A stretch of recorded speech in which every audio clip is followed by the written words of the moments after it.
السلام علیکم ورحمۃ اللہ وبرکاتہ۔ معزز سامعین کرام، ہماری آج کی ویڈیو رمضان المبارک کے مقدس اور بابرکت مہینہ کے استقبال کے بارے میں ہے کہ ہم نے اپنے اس معزز اور بابرکت مہینے کا کیسے استقبال کرنا ہے۔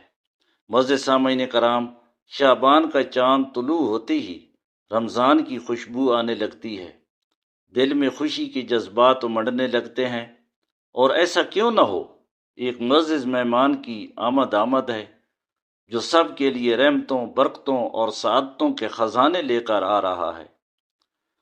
کتنے ہی لوگ ہیں جو ہمارے ساتھ گزشتہ رمضان میں عبادت کر رہے تھے، مگر آج وہ دنیا میں موجود نہیں، آج وہ مساجد میں نہیں، قبرستانوں میں ہیں۔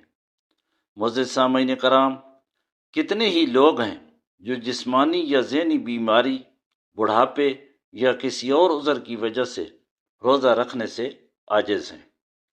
پس وہ خوش نصیب جنہیں اس رمضان سے استفادہ کا موقع مل رہا ہے، انہیں چاہیے کہ پوری محبت سے رمضان کو خوش آمدید کہیں، نیکی کے تمام مواقع سے خوب فائدہ اٹھانے کے لیے پورے جوش و خروش سے تیاری شروع کر دیں، اور رمضان کی آمد کے ساتھ ہی نیکیوں میں آگے بڑھنے کی پکار پر دل و جان سے لبیک کہیں۔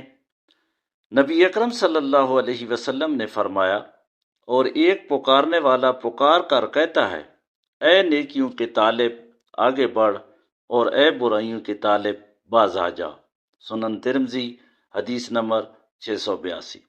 معزز سامعین کرام، اس مقدس مہینے میں ہم نے اپنے کام کیسے سر انجام دینے ہیں، اس پہ ذرا نظر ڈالتے ہیں۔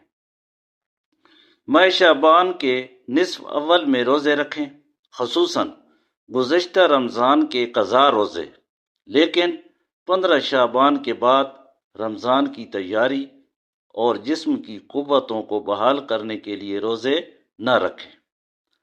ایسی کتابوں کا مطالعہ کریں یا لیکچر سنیں جن کے بعد روزے سے متعلق احکامات تازہ ہو جائیں، تاکہ پورے آداب و شرائط کے ساتھ روزہ رکھ سکیں۔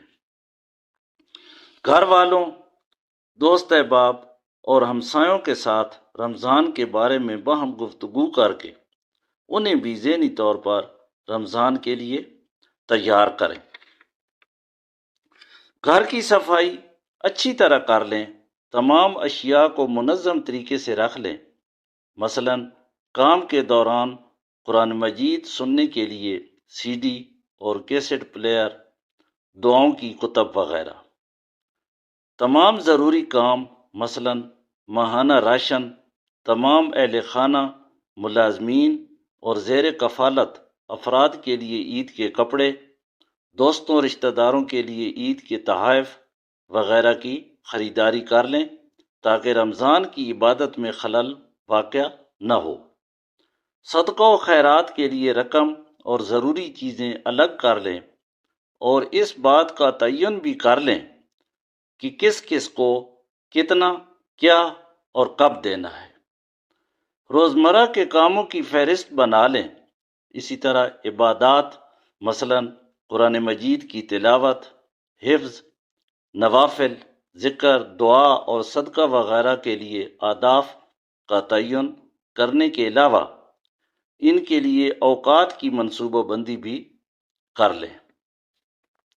سہولت کے لیے دن کے اوقات کو بیان کردہ طریقے پر تقسیم کر لیں، مثلا فجر سے طلوع آفتاب تک نماز فجر، تلاوت قرآن پاک، صبح کے اذکار، مطالعہ دینی کتب۔ طلوع آفتاب سے ظہر تک اشراق و چاشت کے نوافل، دورہ قرآن سننا یا کروانا، نماز ظہر اور روزمرہ کے کام کاج۔ ظہر سے عصر تک قیلولہ و دیگر ضروری کام اور نماز عصر۔ عصر سے مغرب تک افطاری کی تیاری، شام کے اذکار و دعائیں۔ مغرب سے عشاء تک افطاری، نماز مغرب، کھانا اور تراویح کی تیاری، پھر نماز عشاء اور تراویح کے بعد رات کا ایک حصہ آرام، سحری سے قبل نوافل، استغفار اور سحری کی تیاری، اور پھر نئے دن کا آغاز۔ اس بات کا پختہ عزم کر لیں کہ اس ماہ میں ایمانی اور روحانی ترقی، اخلاقی بہتری اور نیکیوں میں سبقت لے جانا ہے، اور اس رمضان کو پچھلے رمضان سے بہتر بنانا ہے۔ یاد رکھیں کہ یہ گنتی کے چند دن ہیں، لہٰذا زیادہ وقت عبادات اور باعث اجر کاموں پر لگائیں اور غیر ضروری مصروفیات ترک کر دیں۔ رمضان المبارک کا استقبال ان دعاؤں کے ساتھ کریں۔ رمضان کا چاند دیکھنے کا اہتمام کریں، کیونکہ آمد رمضان کا فیصلہ چاند دیکھنے پر ہوتا ہے۔ نبی اکرم صلی اللہ علیہ وسلم نے فرمایا، جب تم رمضان کا چاند دیکھو تو روزہ رکھو، اور جب شوال کا چاند دیکھو تو افطار کرو، اور اگر مطلع ابر آلود ہو تو 30 روزے پورے کر لو۔ صحیح مسلم، حدیث نمبر 2514۔ رمضان کا استقبال خوشی اور دعاؤں کے ساتھ کریں، اور چاند دیکھ کر بیان کردہ دعائیں مانگیں۔ اللہم احلہ علینا بالیمن والایمان والسلامت والاسلام، ربی و ربک اللہ۔ یا اللہ، ہم پر چاند، امن، ایمان، سلامتی اور اسلام کے ساتھ طلوع فرما۔ اور یہ دعا بھی ہے، اور طلوع فرما اے چاند میرا اور تیرا رب اللہ ہے۔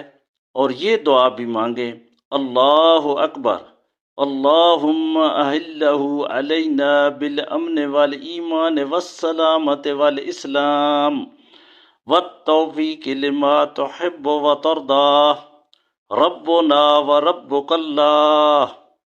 اللہ سب سے بڑا ہے، اے اللہ یہ چاند ہم پر امن، ایمان، سلامتی اور اسلام کے ساتھ طلوع فرما، اور اس چیز کی توفیق کے ساتھ جس کو تو پسند کرتا ہے اور جس سے تو راضی ہوتا ہے۔